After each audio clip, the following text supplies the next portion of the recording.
Hey, welcome to a trick taking table. I'm taking a trip again. I'm traveling in this void, probably, is what it looks like. But thank you so much for all the wonderful comments about your first trick taking game. It was interesting. I think like at least a third of the comments were about hearts.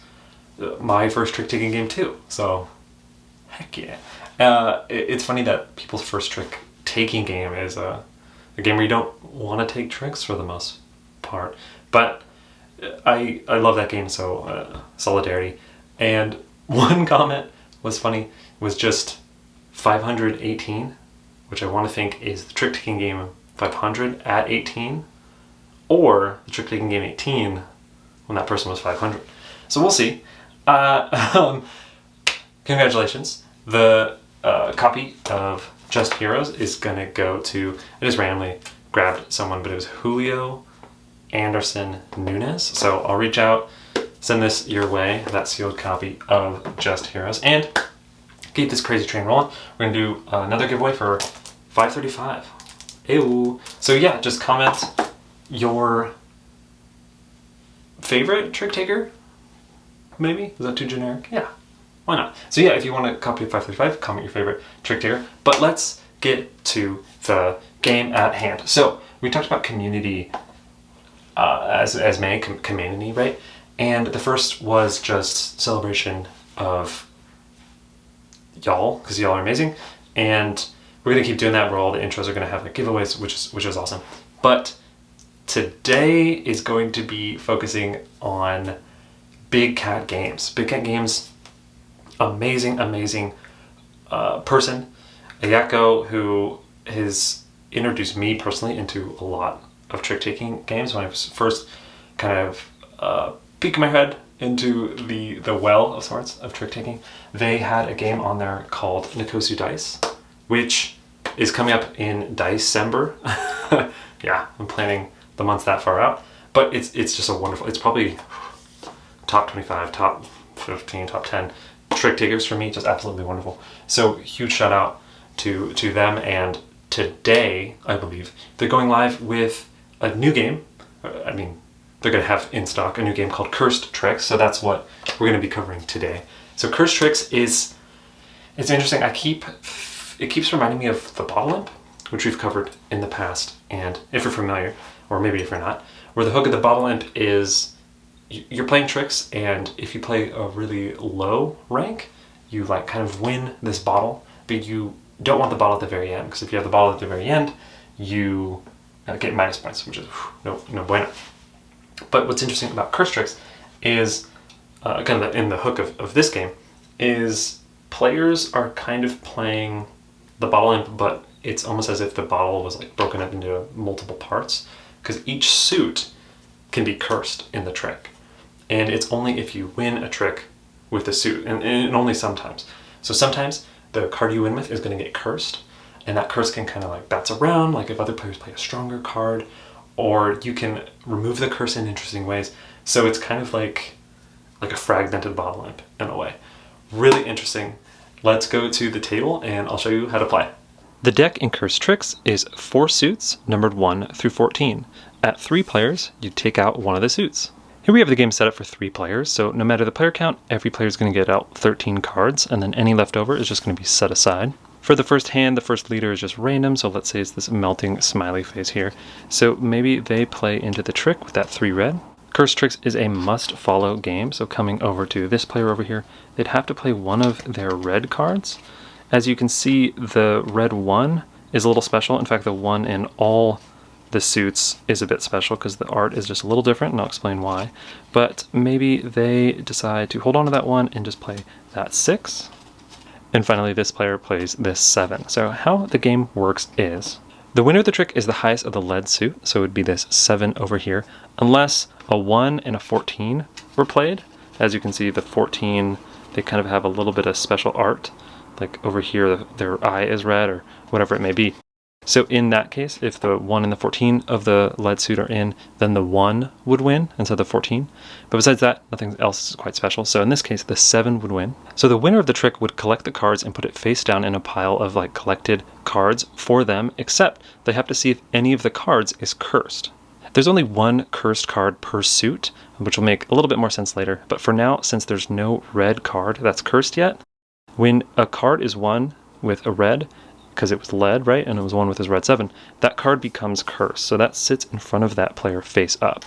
They'll take the other cards as usual, though, face down into their pile, and then they'll lead to the next trick. So maybe this player leads with a 5. So coming to the bottom player, they have to follow suit with red, so they have pretty high colors here, so maybe they play this 9, and then finally it comes to this player who plays the 1. What's interesting is the 1 only wins if the 14's in it, so this is going to lose. But again, the player who played the highest of the lead suit will win the trick, but not before seeing if the card they won with is cursed. So how that works is if a suit isn't out yet, it is cursed just automatically. But since this suit is out, you see if the card that won is higher than the current cursed card. So in this case, since 9 is above 7, this is cursed. So it would transfer the curse, so this would actually go into the win pile. These would be collected, but now 9 is the new number for the curse. So that's a way to transfer the curse. Players can also renew the curse. So let's say it was lead 13. This player over here just plays the 4, and then this player over here follows suit with the 11. So as you can see, the winning card was higher than the curse card of the same suit.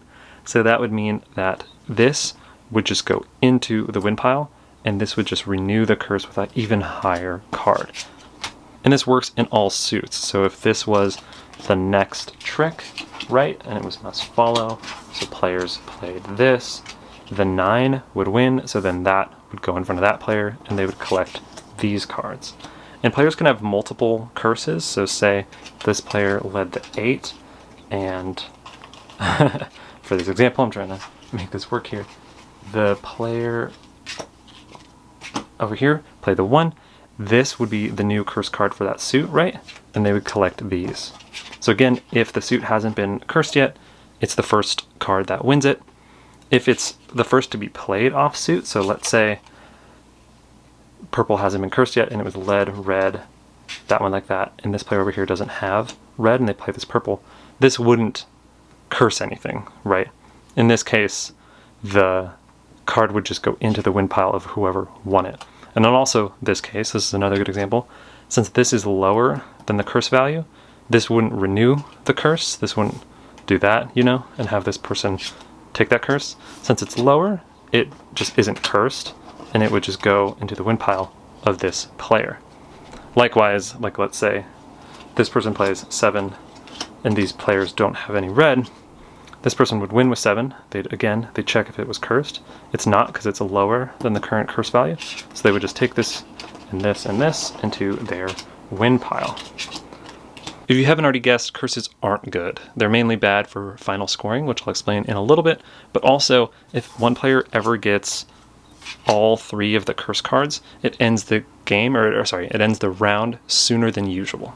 Importantly, there are ways to break a curse. So let's say this melted smiley face has these 2 curses in front of them, and this player over here leads to the trick in red. So the smiley face has to follow suit like normal, so they can play any of these reds. Maybe they play the 3, and then finally this player over here follows suit again, and they play this 6. So if you play the lowest card in the lead suit to the trick, and you didn't lead the trick, then you can remove a curse. And this removal of a curse happens before the end of the trick gets resolved, which I'll explain kind of why that's important in a little bit. But first, let's show an example. So again, this player did not lead, and they played the lowest of the lead suit, which was red. So they pick one of their curses, and they remove it. They just add it to their score pile. Interesting thing to note is you don't have to worry about the color of the suit that you played the lowest in to remove a curse. You can remove any curse you want if you play the lowest. So this player here would remove either of the curses. Let's say it's this one. And then the player who played the highest would collect the trick, be this player. They'd then see if a card was cursed, which it is, because there's no red that's out there, and then they would collect the trick and lead to the next trick. Important is how the flow resolves. So going back to this example, if this was the example, let's say this was actually their curse card for a good example here. If this was the situation, and this person didn't play the lowest, like let's say it was like this person maybe led the 3, they played the lowest, so no curse can get removed, even if they did have a curse. This person wins it. They check to see if this card is cursed, just like normal.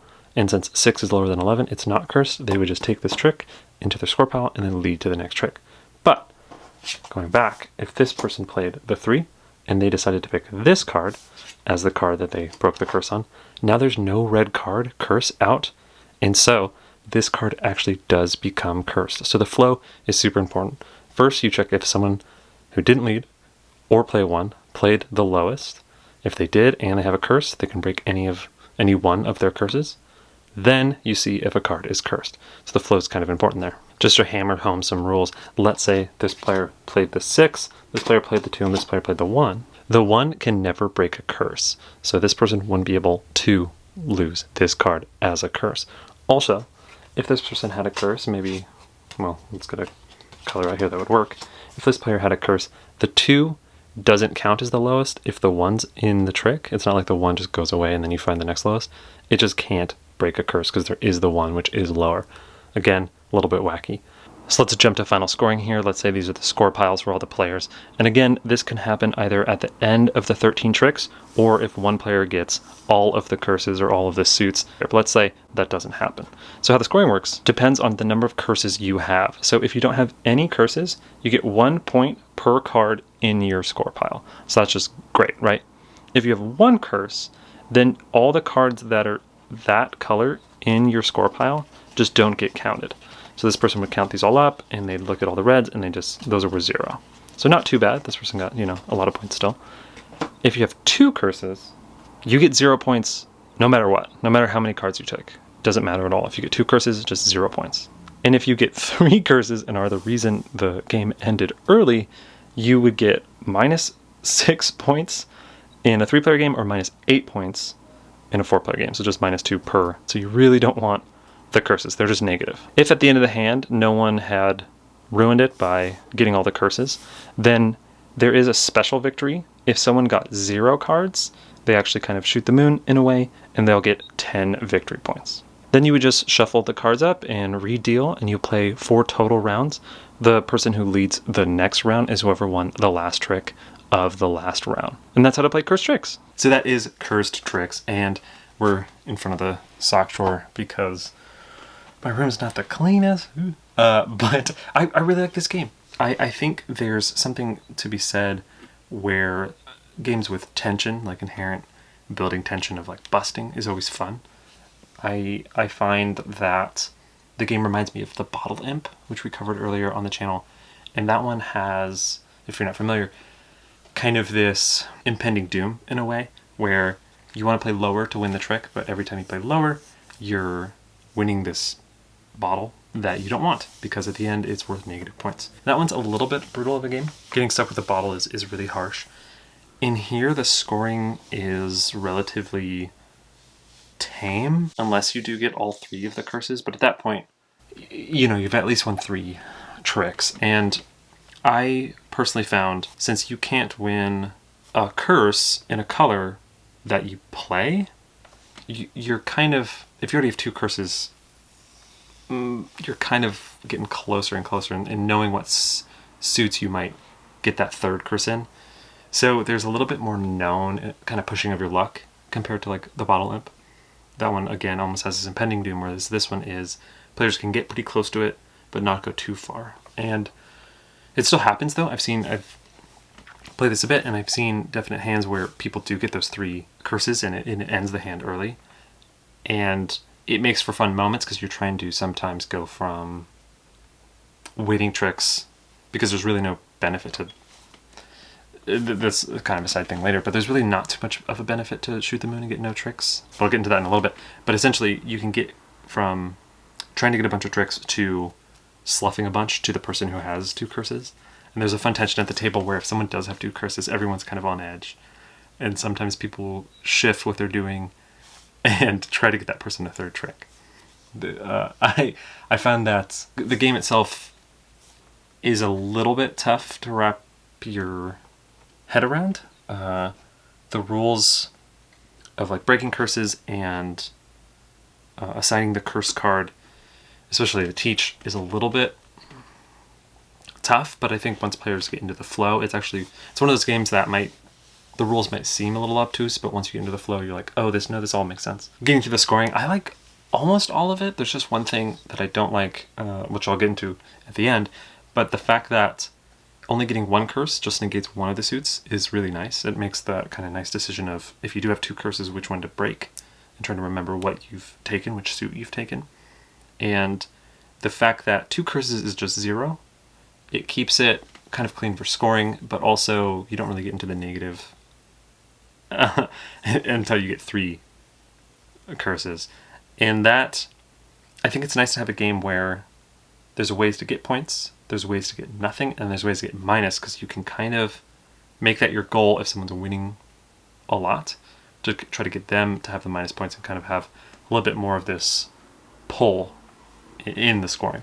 To get to the part of the scoring that I don't like, it's the shooting the moon. I call it shooting the moon. I don't know why I call everything shooting the moon. But it's where you try to get no tricks and you get 10 points for it. And I've noticed that on average people get around 15 to 20 points. So I found that the reward isn't quite worth the risk, because the risk is like twofold, right? One is if you do at the end kind of just take 1 or 2 tricks, then it's definitely not worth it, because you were going to get 10 if you took no tricks, and then you end up getting like 3 points or like 6 points or something.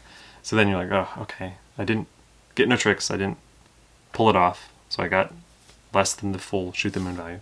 And then the other thing is, you're sloughing so much that you're giving, like, number of cards is how other players get points. So a lot of times you're giving players a ton of points in that effort to slough. So that on average players go from getting 15 to 20 to like 25, around. So the risk is you're giving players a ton of points and you might not get a bunch of points because you might just take a trick or two. So yeah, if I could design it, I'd probably bump it from 10 to like 20 points or something, just to make it more interesting. I'm personally someone who loves shooting the moon, getting back to hearts. So I like those like fun, try to pull off things, and I feel like in this game it's too low for someone to try it, but it's weird to include it. And also the fact that if someone gets 3 curses, even on the last trick, if someone gets 3 curses and the hand ends early, the player who has no trick so far doesn't get the shoot the moon bonus, which is just another risk. So there's 3 risks for a really piddly reward. So it is kind of nice to have a game where the shooting the moon isn't something players actively want to go to, but it's almost like a fallback if it does happen. And maybe that is why it's in the design. Quick note about the graphic design, absolutely gorgeous. I love the fact that all the characters, they kind of have, as you get more, if you get higher in the numbers, they get more items on the cards. It's tough to see, but like here's the 14 and it's kind of just absolute chaos, whereas the 1 kind of starts off pretty stark and bare. And the font themselves, the font on all the cards is also different, which is really rad. It feels like a very like loving touch to have such intricate art and such well, what's the right word? Well considered? I don't know. Such thoughtful graphic design as well. So that is Cursed Tricks, and I know I went off on a bit of a tangent on the shoot the moon. I just got hyper fixated, but I do overall really like the scoring. I like the tension of the game. It's cool that it has those moments where you can try to stiff the other players or mess with them and get one player to have 3 curses. It's fun when games balance almost like the meanness and the non-meanness, because the scoring isn't too mean. I found that if a group likes games like Stickum or something that's a little bit more getting at the other players, you can lean into it in this game. This can become a very slough off, get someone 3 curses game, and it can feel like that. Or if your game just likes clever card play of trying to not get any curses, like everyone trying not to get any curses and everyone kind of tiptoeing and balancing it really well, then it also is just like a great trick taker for that. So yeah, definitely check this out. Again, Big Cat Games, woo woo. And yeah, thanks so much for watching.